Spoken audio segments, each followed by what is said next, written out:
much, and thank you to all the participants. Thank you for staying on in the room. I was just about to alert you that sometimes we have this overload. Everybody is working from home and all of that. So sometimes this overload disrupts what we are trying to do. So thank you once again for joining us this afternoon on TalkActive, Leading Conversations, as we look at the impact of labor migration post-COVID. So the current pandemic has literally brought... Thank you so much for your patience. Okay, so I'm having some feedback now from YouTube Live, so pardon me while I put YouTube on mute. So I think Lalini is off camera there. While I put YouTube on mute. Okay, so my name is Toluwani Akaehomen, and I am absolutely delighted to be your host this afternoon. I run Vantage Dimensions, which is a leadership and people development consultancy. And this afternoon, I will be hosting this and leading the conversation with our two panelists. Thank you very much, Lalini, and thank you, Professor Adesugba. So the current pandemic has literally brought most of the world to a halt. And it is not until one's freedom of movement is taken away does one begin to realize how central it is to the human experience. So apart from the way we live and the way we work, which has been fundamentally changed, COVID-19 has also affected global human mobility. I was looking at the UN Migration Agency data, and it says that as of the 19th of March, a total of 152 countries had actually imposed restrictions on various countries. Essentially, they were shutting down global mobility pathways, if only for the short term. So while these restrictions are expected to be lifted gradually and in phases, the challenges are that the restrictions may, for the foreseeable future, remain. So the questions are that would, a lot of us will be asking is, how will all of these impact on migrant labor, which is the driving force of any globalized economy? How will it impact on labor migration?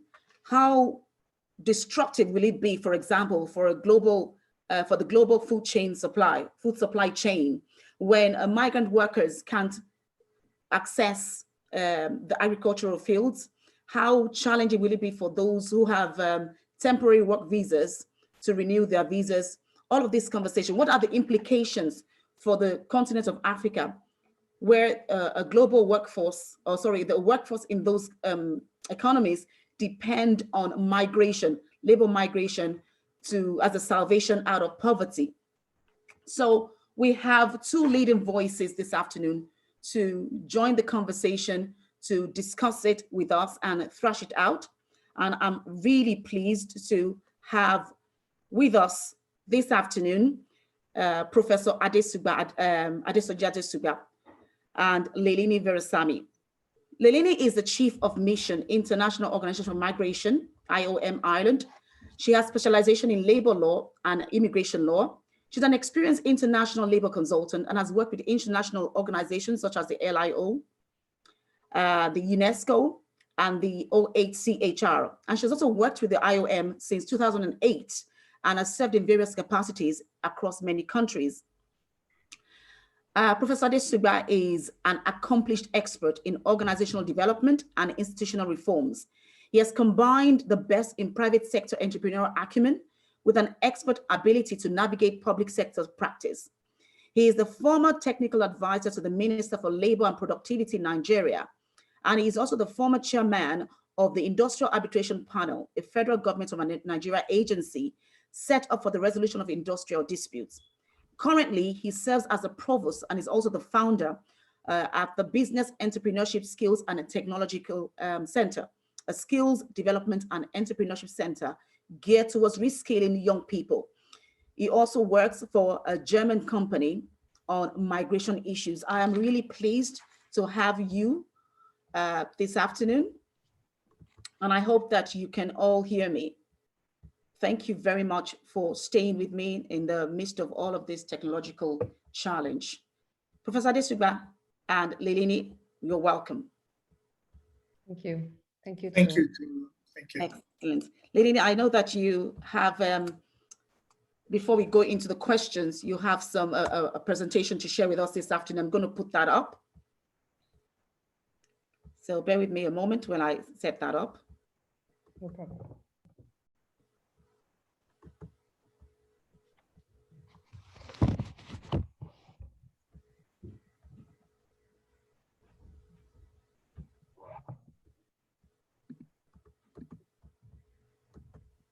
And then I'm going to share my screen with you. Okay. So thank you very much, Lalini. Can you see that? I think it's coming. It's not yet there, but It's not yet there. Okay. Yeah, perfect. I suppose everyone can actually see it as well. Eh? So I just wanted, first of all, to thank Toluwani for that opportunity. Thanks a lot for this. And I see it's a smaller group as well today. So I think it was going to be interesting to exchange a bit on some of the current trends and some of the potential impact. I wanted to do a quick presentation just to provide some figures, and figures are always easier to see than to hear. So, and I'll count on you, Toluwani, if you don't mind to move the slides forward. Okay, perfect. I can see that you have your parents there, Lalini. And yes. we welcome them online. I was asking them to put their cameras off, but it's up to them to decide. It's okay. They're proud of their daughter. So there you go. So the discussion, my discussion at least, will be around 3 points. And before going into the potential impact on labor mobility, I'd like to talk about some concepts first, so that everyone is on have the same understanding of what labor mobility is, the different types, and some key figures that puts things into perspective, I think, a little bit better. And then we can talk about what the figures are actually saying at the global level on the global labor force impact of COVID, and then link that up with labor mobility and some of the key sectors where we find more migrant workers globally. So my presentation will be probably more on the global perspective, and I can give a bit more insights as well on Europe and Africa, where I was located more than in my previous positions. Next slide, please. Thanks. Okay. So just to give a quick definition, because again, it's not a very clear definition at international level. Labor mobility can be defined in different ways and depending on different contexts. And there is no international definition to labor mobility because of the different duration concepts, because of different types of migrants, workers. But we, as a working definition, use the fact that a labor migrant or labor migration is a movement of people or persons from their home state, their country of origin, to another state for the purpose of work, for the purpose of employment. So that definition doesn't give also any restrictions on whether you have a residence permit or not, whether you're a seasonal worker or a permanent worker or a temporary worker.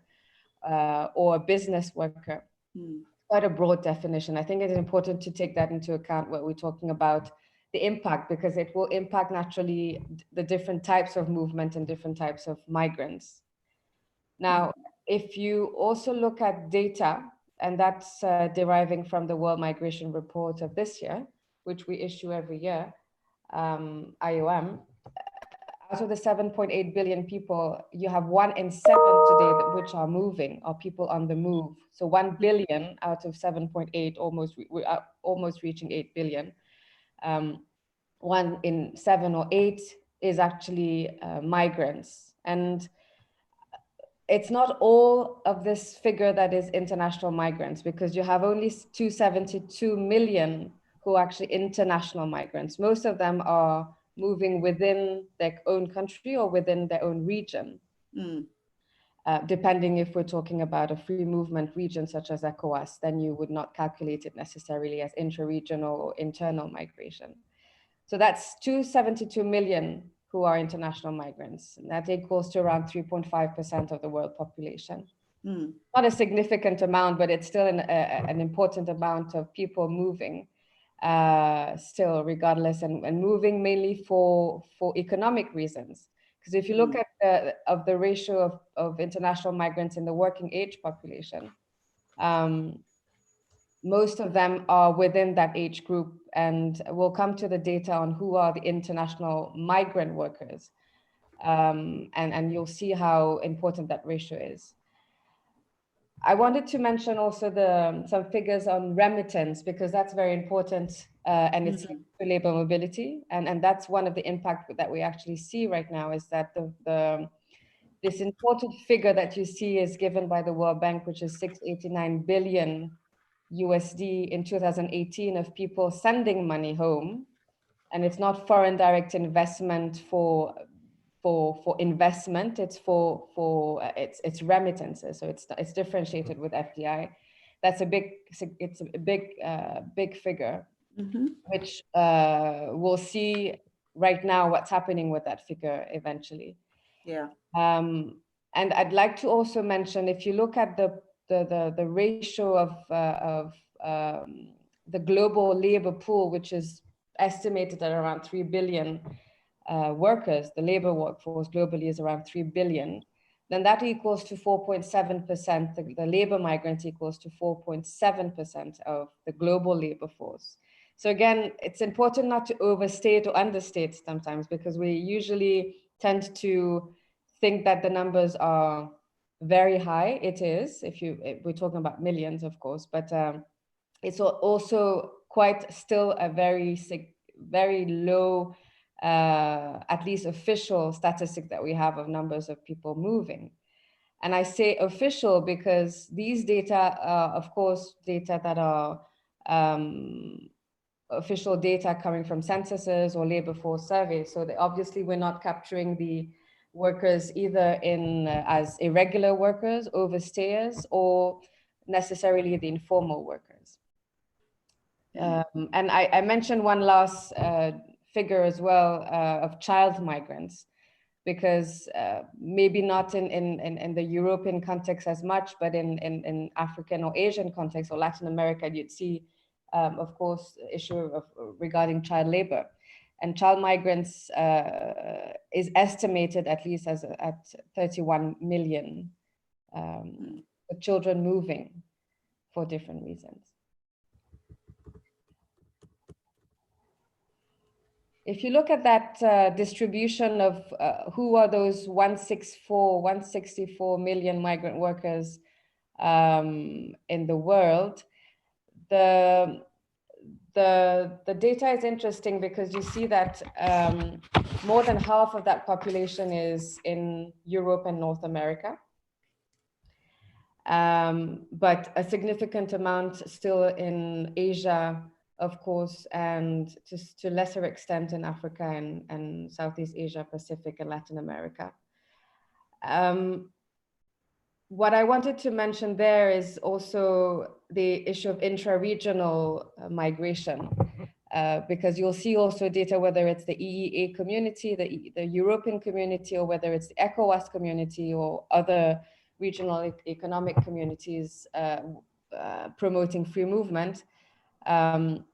This is important to note, because intra-regional movement is also very, very, very important, and will have an impact because of the travel restrictions, as you mentioned, will impact labor mobility. And if you look at the small number in Asia, 13.3%, or in Asia, if I take the Gulf countries, for example, you have some countries, except probably Oman or Saudi Arabia, but most of the migrants make up the majority of the population in these countries. UAE, Qatar, some of these countries, 80–90% of the population are migrant workers. Very good.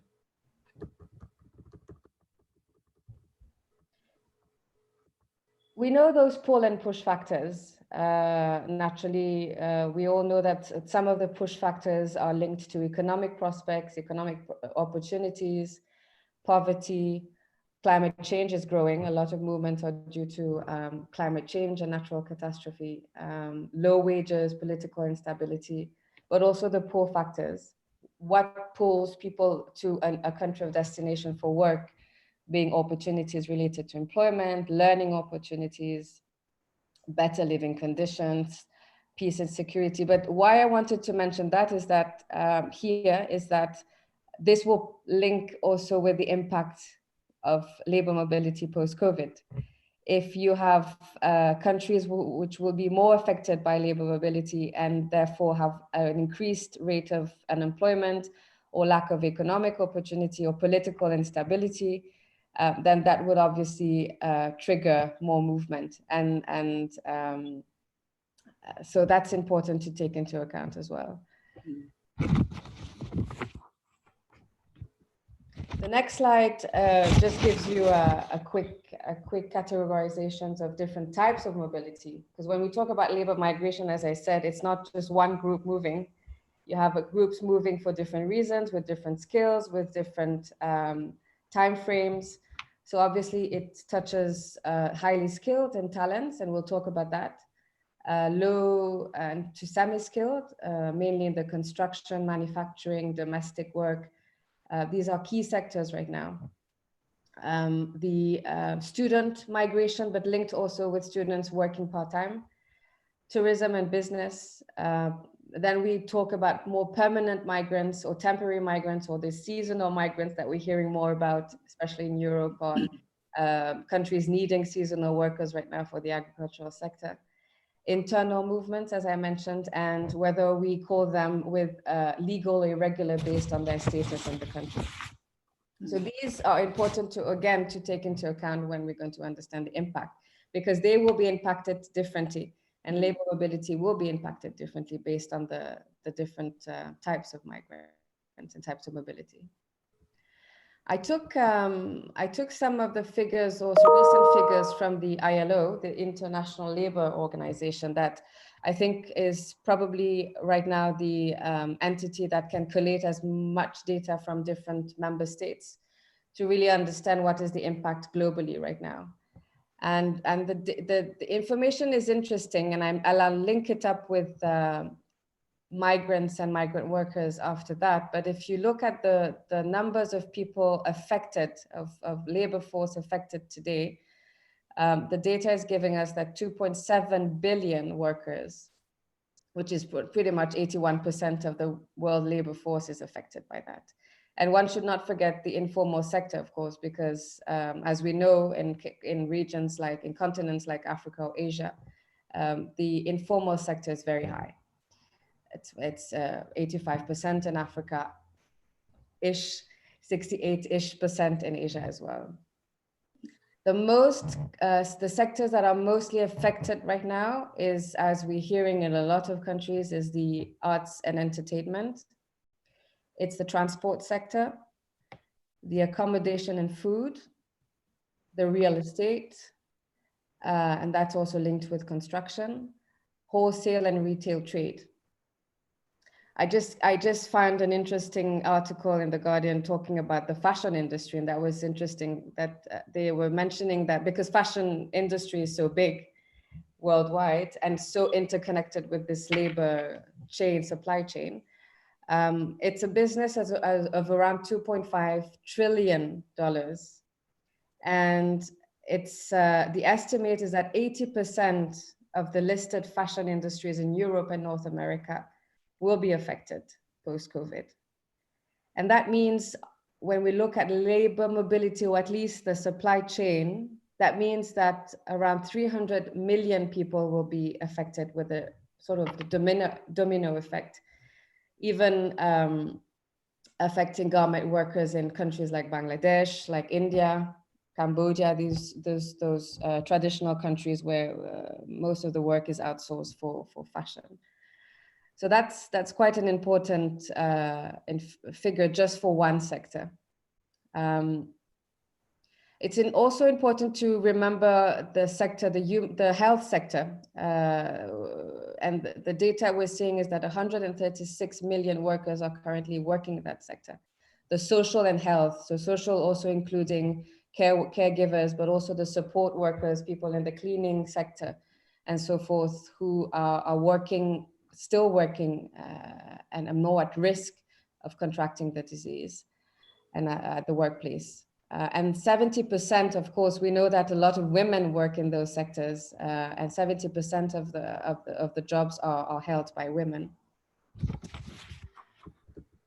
So what are your question? What is the impact on labor mobility? I think at the outset, it's difficult to say. It's difficult to predict. And I'd like to emphasize on that, because from my perspective, once you start predicting a bit the future, it's like you're attracting that future to arrive and to actually take place. It's what's called reflexivity of knowledge. So one wants to remain optimistic, but in a very dim environment right now, it seems that it will definitely impact labor mobility and migrants for sure. Even though the percentage, as we saw initially, is not that high, but it's still contributing a lot to very key sectors. I think the impact, one point that I wanted to mention initially is that the impact will probably depend on how the reopening phase happens in a lot of countries, how countries and regions are able to massively and quickly inject money to reboost their economy and reconnect that supply chain. If you take the fashion industry, can you reconnect that supply chain very quickly so that even people who had lost their jobs or were on hold for 2 months, because these are usually informal workers that live on a day-to-day basis, if you reconnect them, the impact will be felt, but probably less. And therefore the reboosting phase might be more efficient. Maybe, maybe not. In some regions, it might be easier, where countries or regions might be easily, massively injecting money. We're looking at the EU, where the European Commission might be injecting in really significant amount of money to reboost the business sector. We're talking about 100 billion of that Corona fund. But that's not going to be the same scenario in all the regions, especially the African continent necessarily. So this will really depend. That phase, I think, will depend. It's difficult to say now because one would want to wait for that phase to be not completed, but so that we're in that phase and see how things progress. Obviously, one thing that we'll see, I think, and that has been always seen in times of uncertainties, is that immediate focus on nationals first, those who are unemployed, those who have lost their jobs. And there is a sort of a natural priority given to nationals or long-term residents. And that, of course, may impact labor mobility in the fact that governments would probably want to source out locally if possible, and depending on the different size of how much they need to source out. If you look at the agricultural sector, usually it's bigger numbers. First to nationals, then to non-nationals. The impact will probably differ per migrant category and their types of vulnerabilities. The more you are in vulnerabilities, the more you'll be impacted naturally. If you're an undocumented migrant and you haven't been regularized during that process, you're still an undocumented migrant, you might feel that time perduring and your vulnerability increasing and becoming in a very despair situation or stranded situation. This is those trends that we've seen in the 2008 financial crisis, where the numbers of migrants or irregular migrants increasing and seeking the support of IOM or other partners, NGOs, to help them with the basic needs. I mentioned the health sector before. I mentioned also the remittances, because contribution of migrants, I think, is a narrative that we'll have to maintain in that balance between what will be the impact. Because if you only talk about what would be the impact or how migrants are being misused or used in the whole narrative of whether they're that super spreader, you're hearing that in a lot of countries, or whether they are stealing the jobs, the natural discourse that you would hear. I think we would have to all have that common narrative or push in that field, at least those who are interested in that field, in the contribution that migrants have played in the COVID response, that migrants play generally in development, but specifically in the COVID response. You just take the health sector. In a lot of countries, you'd have an important percentage of workers being of migrant origin, first or second generation. In some countries like the UAE, you have, I mean, just Abu Dhabi has 50,000 workers, health workers, 50,000 of migrant origin. So that's important to recognize. And it's not just health workers, it's caregivers, it's the cleaners, it's all the key sectors that have contributed to the response. There's an interesting study that came out in the EU that talks about that 13% of the key workers in the EU are migrant workers, key sectors.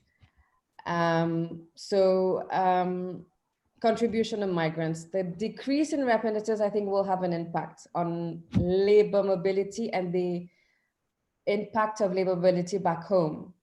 The World Bank talks about a decrease of 20% right now. Then again, after the reboosting phase, let's see how those figures rebalance. But definitely, if there will be a decrease, more general decrease in 2020 and 2021 in remittances. And that will have an effect in countries who are relying majorly on remittances. I think of Comoros in Africa, that Malawi lives a lot on remittances. The GDP, remittances is a big proportion of the GDP there. Mm-hmm. Two last points, and I'll end there. I think, actually, no, I have another slide. The issue of smuggling and trafficking is important to remember as well, is that despite the fact that airports are reopening, slowly reopening, and it's also not linked with the different phases, economic phases of the country reopening. In some countries, you would find them opening up again, but still having the airport closed. And perhaps policies will come later on in wanting to restrict a bit labor mobility. I just wanted to mention there the natural trend that we've seen in context of crisis or context of environmental crisis as well. Less public health, I think we don't have enough data on a global pandemic, is an increased smuggling activity and trafficking in persons activity. Mm. It's not because you're closing borders or closing airports or ports that people are not going to try ways to come in, to find ways to come in. So naturally, you will find a risk of increased smuggling and trafficking that you'd want to see. And of course, with that brings increased vulnerability to the most vulnerable migrants already. And the impact, and this is something that we are already seeing, I think, which is quite concerning for us as IOM and for some countries already, is the fact that migrants are already being stigmatized. This fear of foreigners taking their jobs, but also those are the ones who spread the disease, and you hearing all kinds of similar conclusions. I think this is a big risk of also shifting the problem to something else and not focusing on that reboosting phase. What do you need? Who are actually contributing to your economy, and how to have a proper discourse on it. And this is the usual issues in time of peace, if I can put it that way. But it's even more important right now when we're in quite an interesting period. The next and last slide is just giving you a perspective on the numbers of migrants in the different sectors of employment. And you remember when I talked about the different sectors affected by COVID, being the hotel industry, the wholesale, retail, transport, you look at those figures, you would realize that at least in the OECD region, you have a lot of EEA nationals traveling amongst themselves to work. So the key thing will be to reopen the airports, and to what extent you can reopen the airports, because this will affect the mobility of people, even within one single community, which is the EEA, in those key sectors. And this is why you're hearing also in Ireland or in Spain or in Portugal or in Italy, the issue of how to bring the seasonal workers, because it's also a right time with spring and in the agricultural sector where they need seasonal workers. One should not forget also that there's also migrant workers from the African and Asian continents, but it's striking that if you look at just OECD countries, a lot of the migrant workers come from that region because of the free movement of work and of stay and work and residence. So I'll end there. I think I'll be happy to take any questions. I think what I wanted, the key messages is to recognize the importance of labor migrants, namely the key sectors of the response, the reality of the informal sector and the most vulnerable populations wanting to even more economically survive after COVID. And again, that will depend on how things progress in the reopening. Labor mobility will remain the reality. We can't really say it's going to, the trend is going to go down after COVID. Right now, I mean, we didn't have the choice, but even during that period, 2 or 3 months period where it was a global lockdown, we did still find undocumented migrants still trying to take boats and reach out the Canary Islands or Malta. So even during that lockdown, movements continued. So labor mobility will remain a reality, I think. And if you look at this trend of 1 to 7 or 1 to 8 people moving, then I think one needs to just properly plan with evidence-based policies and see what will be the best policy decisions to take once we reopen and find where the needs are and what our priorities are. But labor mobility will remain a reality. That's clear, whether it's within Africa, within Asia, between different continents. This is a reality and it's not going to change. Thank you. Thank you very much, Lalini. Thank you so much. It was really insightful. And I know that there probably will be definitely will be questions from our participants following on from that presentation. But could I ask our participants, if you have questions, just please put them in the Q&A chat room. And then afterwards, we'll take those questions after Professor Adesugba's presentation. I would ask some of the questions that I have. And of course, we'll take those questions that you would have as well. So thank you very much once again, Lalini. And I'm going to just welcome Professor Adesugba onto his own part of the presentation. Just bear with me a moment while I set up your own presentation.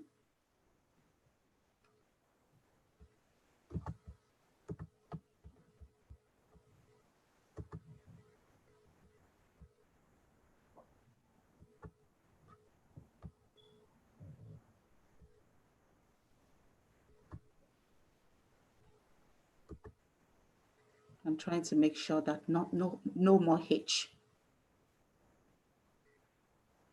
Okay. Just coming up now.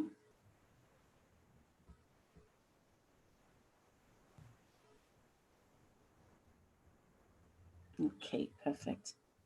So I'm just going to bring you on. Okay. Share the screen with you. Okay. Right. Professor Adesugba, can you see the screen, please? Can you see the screen, Professor Adesugba?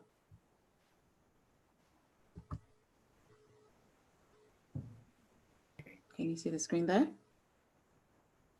Just a second. Okay. Okay, yes, I'm good. Excellent. Okay. Thank you, Tolu. And Lalini, that was a very interesting presentation. The most important thing right now is that the whole world is on a lockdown, and the world supply chains are definitely, it's not happening right now because everybody is at home and people are already battling to survive. Can I have the next slide, please? And one thing about this virus is it has absolutely no respect for anyone. Mm. Can I have the next slide? I just clicked on it and it's just coming up. It has no regard for race, status, religion, nationality, gender, creed, location, or whatever business you're doing or how rich you are. And that's very important because for the first time, at least in my life, nobody's talking about wars. We are fighting a different kind of war right now, and it's a war of survival with an unseen enemy. And it's even terrible that we cannot even understand the virus. Nobody knows what next is going to happen. About a couple of days back, we can see the virus is now affecting children in the United States of America. Next slide, please. I'm not sure why it is taking time. Well, I'll just leave the statistics because Lalini has already done a very good job with that. But definitely right now it's very important for us to know that every day there's a great increase in what is happening. We have 4 million people infected, but this morning I was looking at the figures, it's more like 4.3 million people. And we have about 300,000 people already dead right now, almost 300. I think about 3,000 to 300 to hit the 300,000 mark. And for Africa, we've had, I can't say we haven't had it that bad, but of course, wherever you have deaths, it's bad. But compared to countries like America, like Europe, like countries in Europe, we've had about 65,000 people infected with just close to about 3,000 deaths. People are wondering why this is so, but I've always looked at it that if we say the virus is attacking more of older people from 70 and above, and also with people with prevailing circumstances, then one would think that maybe because in Africa, the demography of Africa, it's more of young people below the age of 50. So we have about 60% of Africans actually below the age of 30.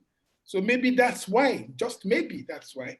And these are the people that we are actually talking about in terms of mobility, labor mobility. These are the people that we hear often want to move from place to place for a better life.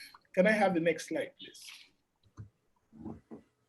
In actual fact, the African Union has indicated a lot of concern on what happens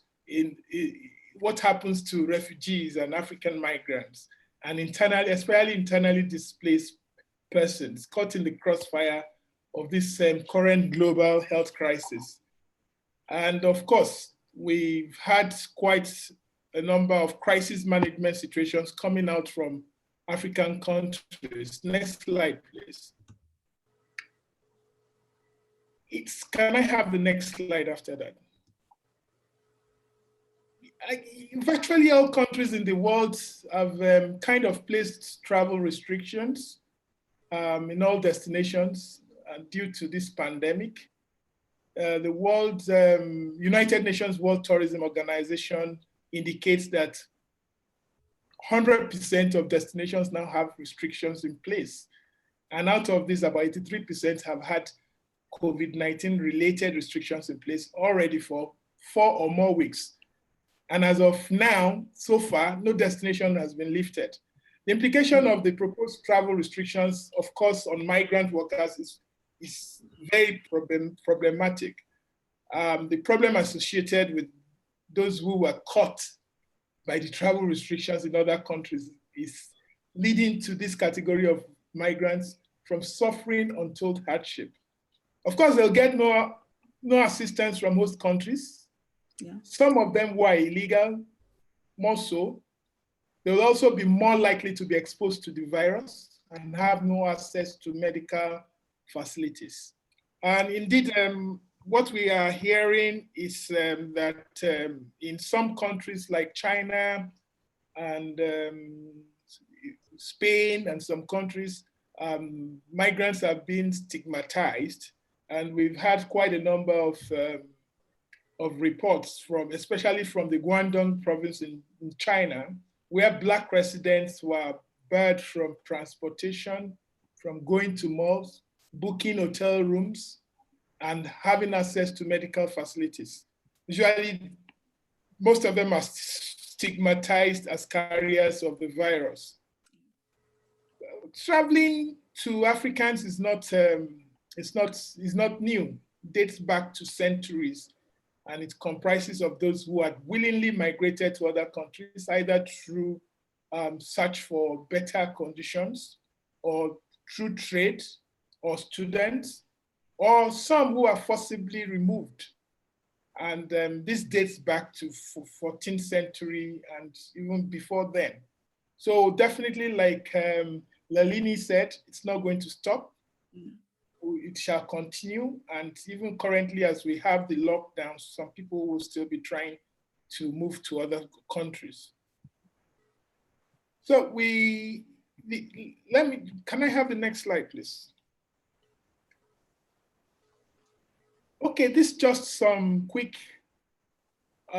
impact that I thought I should put. Of course, there's going to be great loss of income and restricted movement and reduced market access. Inflation is going to come up and price hikes is going to be the order of the day. And this is definitely what we are seeing currently, especially in developing countries like Nigeria, where government palliative will not reach most people that are affected, especially the vulnerable and the poor people. Can I have the next slide, please? So what we are going to have is companies scaling down, outrightly closing, 60% of the available unemployed. And the import of this is that there's going to be gross unemployment and also the need for people to relocate. So immediately after the lockdown, two things are going to happen, and it's going to depend on what government is going to do currently. One, an increase in unemployment, and the second thing is, which is going to be correlated to that increase in unemployment, poverty level is going to rise, and of course, people will start finding a way out of where they are going to get a better conditions of living. Can I have a next slide, please?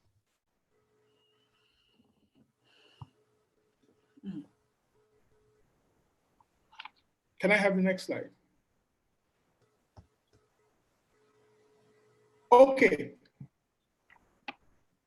So we're going to have these travel restrictions have created serious challenges for migrant workers, and lack of assistance from host countries. Exposure to the virus due to lack of access to medical facilities is going to increase. And for the workers who are there, it's going to be either coming back to Africa, in the case of those who can be able to do that. But for most of them, they'll be stranded where they are. So we are going to have a lot of difficult situations with migrant workers as time goes on. Can I have the next slide?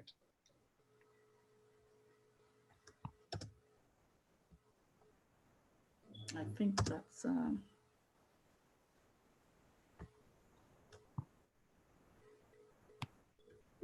okay, let me just quickly talk about the World Bank since the slide is not coming up. The World Bank reportedly said that, I'm going to also talk about remittances, the effect of remittances to this. It's very important for us to know the effect that remittances have had recently in the African economy. And like was earlier said, remittances from foreign countries to Africa is bound to be on the low side. Last year, 2019, we had about $43 billion coming into Africa. And this was a reduction from the previous year. But now we think, from what we are hearing from the World Bank, it's bound to drop. World remittances is expected to drop by 20%, and while the African remittances is expected to drop by 23.1% to $37 billion from last year's $48 billion. Now, according to the World Bank, sub-Saharan Africa's economic growth stabilized at 3.4% in 2019, and the World African Economic Outlook 2020 projected that economic growth for Africa was expected to increase to 3.9% in 2020 and 4.1% in 2021. Can I have the next slide, please? Next slide after that. Next slide, please. Okay, so that's the impact on the economy. It's going to, like I said, we're expecting a negative economic outlook. And the projection is that as a result of the pandemic, economic growth in sub-Saharan Africa will decline from 2.4% in 2019 to 2.1% and to minus 2.1% and minus 5.2% in 2020. Can I have the next slide, please?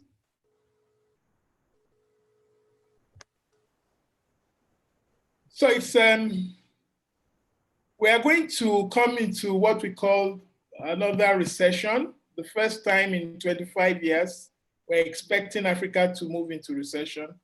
And of course, the import of this again is the fact that unemployment is going to be created. Life is going to be very tough for quite a number of people. And they will be seeking to go elsewhere where they think life is better. But one thing about the pandemic right now is that it's a global thing for both recipient countries and for countries where these migrants will be emanating from. Can I have the next slide, please? So the double jeopardy is exactly the fact that while the home countries will also be having their own problems economically, and so the migrants are going to find it very difficult to get jobs, at least on the short run, after this pandemic. So the impact on economic growth in Africa is going to be very negative. The most important and current thing is that the implementation of the African Continental Free Trade Agreement is put on hold. Hitherto, we've had relaxed visas from countries like Nigeria and Kenya, Tanzania, and some other African countries. But currently, that policy is being looked at again. Everybody is thinking that they have to close shop and keep to themselves. Can I have the next slide, please?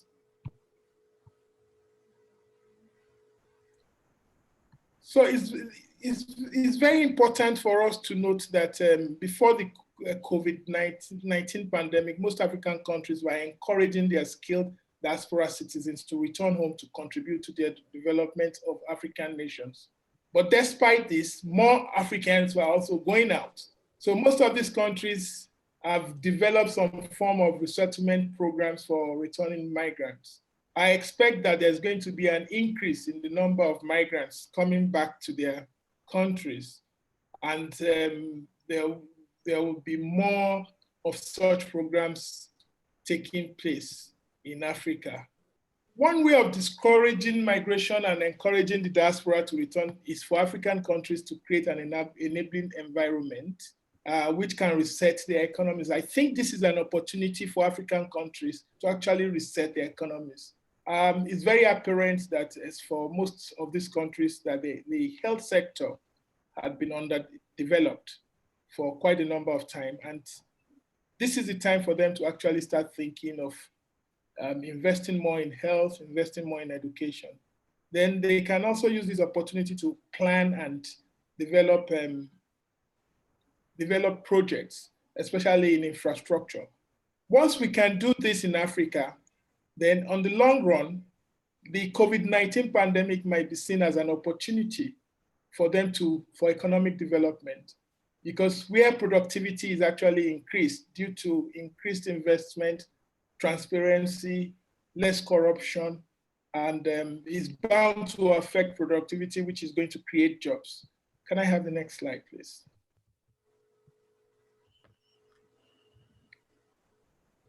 So,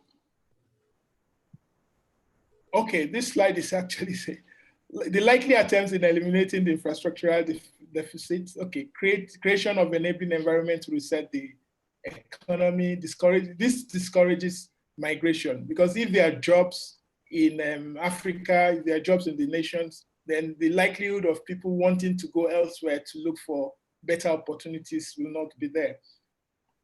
Despite all this, I also need to emphasize the fact that labor migration in Africa is sometimes seen from the angle of the illegal migrants.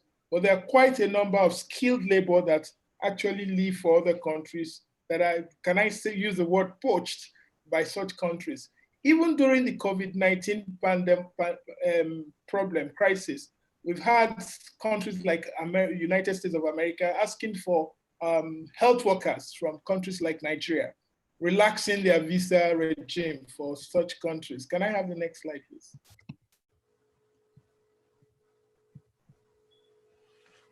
So we should have a significant improvement in the enabling environment to improve productivity, changing paradigms towards reduction of poverty through jobs creation, and changing paradigms to reduce the mortality rate from infectious diseases. One very key thing for us to also note is that infectious diseases is not new to Africa.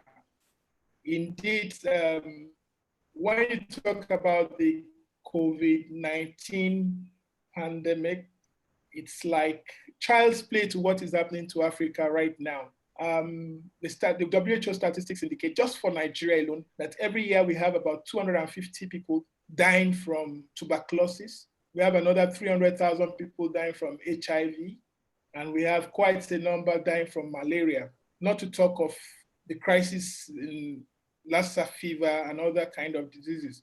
So we've actually been having problems.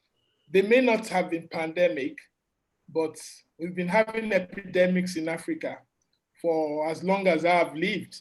I've always known that. So we've been able to understand the fact that living with pandemics will not affect totally mobility of labor.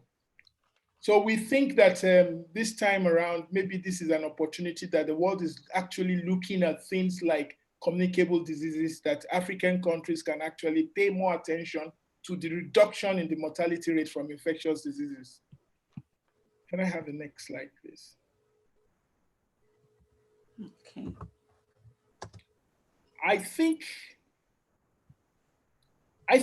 for anything to happen in Africa and for us to be able to talk about things like decreasing the outflow of young people from African nations, there must be an increased in political will by African leaders. It's not that Africa lacks planning, it's not that we lack policies, but the political will to actually implement most of these policies is what is lacking. And if we can use this opportunity, and I think I'm already feeling it with some African countries, realizing that this, if you don't develop, you wait to be swallowed when the time comes. This is not going to be the end of pandemics, definitely. There's bound to be something else down the line, and we ought to be ready all the time. And I think this is an opportunity for us to assess whatever is happening. Going forward, for us to have a positive impact on labor migration, it is very important for us to have an enabling environment for investments and to increase productivity in Africa. And that will create jobs. And for the over 1 billion population of Africa, they can actually find solace working at home and staying at home. Thank you very much. I think that should end my presentation. Thank you very much, Professor Adesoji Adesugba. Thank you for that really insightful and informative presentation. Thanks again to Lalini Veerassamy. Thanks for sharing your expertise, your experience, and your insight. So we have shot out our time a little bit, but I will crave the indulgence of our panelists and our participants to just, a few more minutes to take the questions that are coming up. I have a couple of questions here for you both. So for many people now, the post-COVID, they're looking at the negative side, and the default mode for governments would be to tighten borders. As Lalini says, we want our jobs for our people, not foreigners. How can we, the IOM, and Professor Adesugba, you in your influential position in Nigeria, how can we encourage and support national and subnational discourse which address the concerns and grievances of people, of migrants, because they would have all of those narratives coming up, of returnees, of diasporans? How can we start those kind of conversations and hopefully shape the policies or have an impact in the shaping of the policies that are going to be happening post-COVID? So let's have Lalini first, if you don't mind. Thank you, Toluwani. I think, and it's key, and we did a webinar last week on that, actually, IOM with WHO and a few experts, is the power of data. Now, this is why I also focused a lot in giving you so many figures and so much information, scientific information based on surveys, based on data that they're collecting. Again, data is data. One can, of course, always contest it and the methodologies and so forth, even remittances data that we have.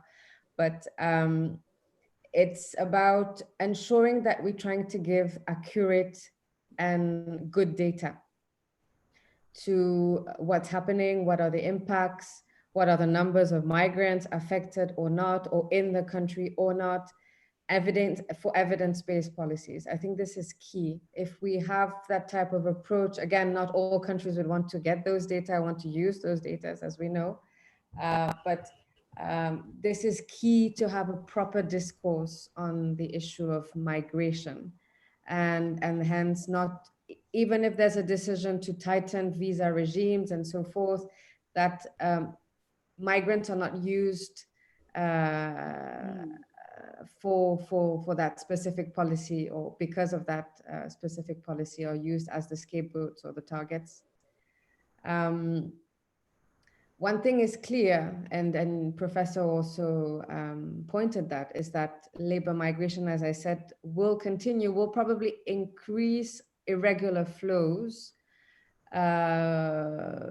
because of the obvious dynamics that we'll see in a lot of countries, in the most fragile countries, where there will be at least some time needed to reboost the economy or restart all these big infrastructure works and so forth. So obviously the trend that we have seen since 2008, that we are still seeing and will most probably increase, again, I don't want to predict, but will most probably increase, is the numbers of irregular movements to those traditional countries of attraction.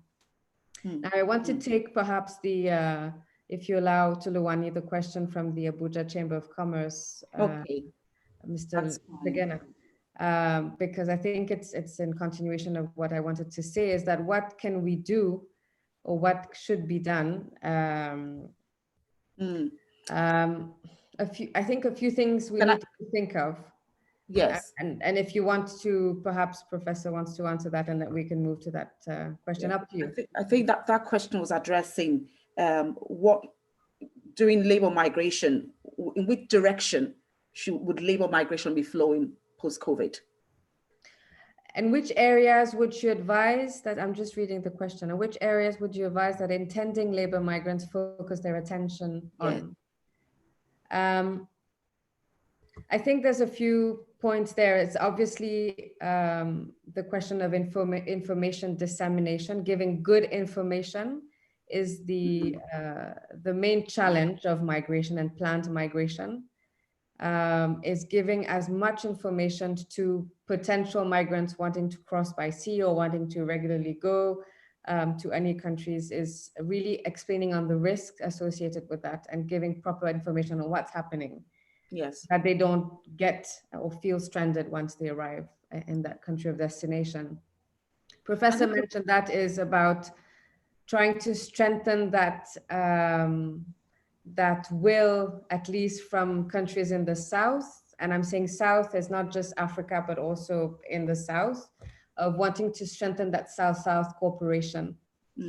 And this is the opportunity we have to really try to implement it and see what it means really in concrete terms in sending labor, not just goods and services, but also trying to increase a bit that labor mobility for the highly skilled, not just for the low skilled or semi-skilled.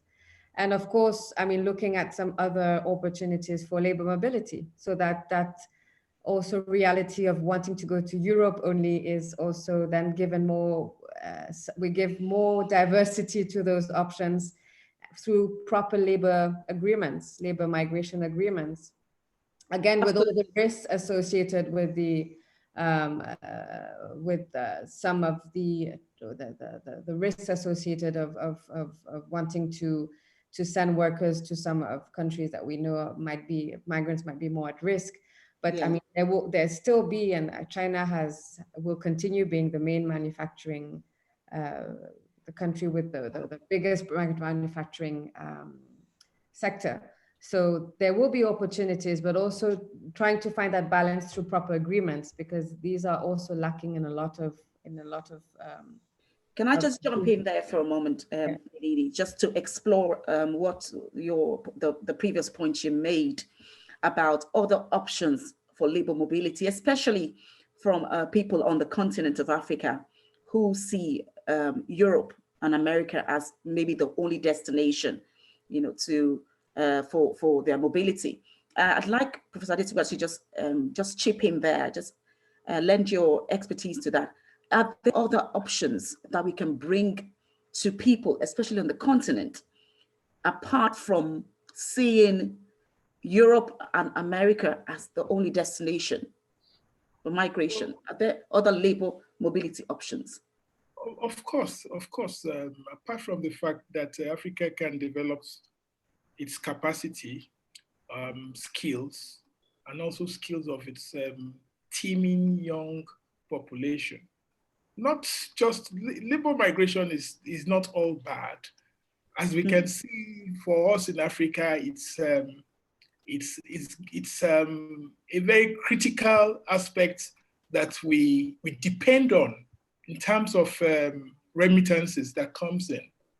Some countries actually depend just on remittances. So I think what we can do in Africa is to increase skills acquisition by the teeming young people, not just for domestic markets, but also for export. Absolutely. So rather than exporting people who are not very skilled, because skilled labor will always be needed anywhere in the world, any part of the world. Scientists will be needed, doctors and health workers will be needed, engineers will be needed by most countries. People don't actually mind having those skilled kind of people. But it's only when you are not well-schooled that we have problems. Apart from that, apart from developing capacities in Nigeria, I want to quickly touch on one point that Lalini said in terms of the definition of labor migration, not just going from country to country, but even internally, and the effect of COVID-19 on internal migration recently is quite worrisome, especially in countries like Nigeria, where we found in cities like, for instance, or in states like Kaduna State and some other states, where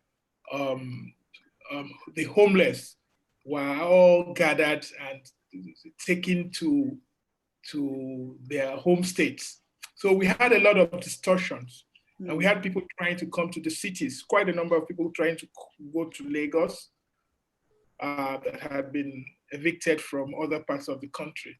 So I think it's time for us to be able to actually address the issue of homelessness and the issue of